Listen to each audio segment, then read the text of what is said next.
Israelis are drafted into the military at age 18, with few exceptions. Women make up roughly a third of Israel's military, compared to the 14% in the U.S. Armed Forces. They are required to serve 2 years, while the requirement for men is 32 months. But if a woman serves in combat positions, she too will serve for 32 months. The issue of mixed-gender combat units gains prominence frequently, but one incident was that of Rabbi Yigal Levinstein. Rabbi Levinstein, who runs a pre-army religious academy, told new IDF recruits that military service drives female soldiers crazy and strips them off their values. They are drafting them to the army Jewish, and they are not Jewish in the end.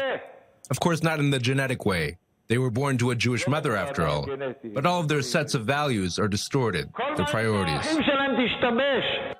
But let's back up, because the history of women serving in the IDF has had its ups and downs.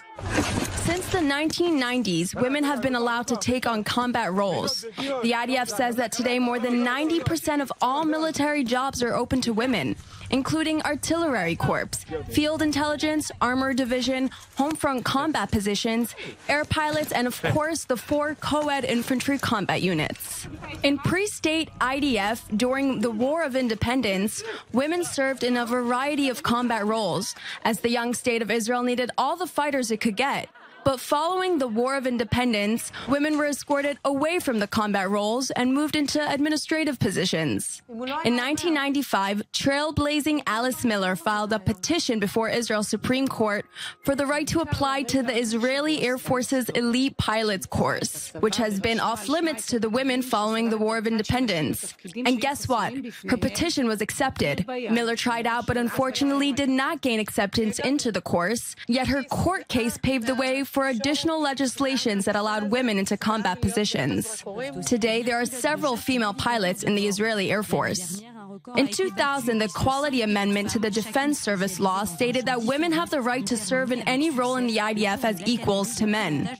Soon after that, women were allowed to serve in nearly all combat positions. In early 2000, the IDF decided to also deploy women in artillery corps, followed by infantry units and armor divisions.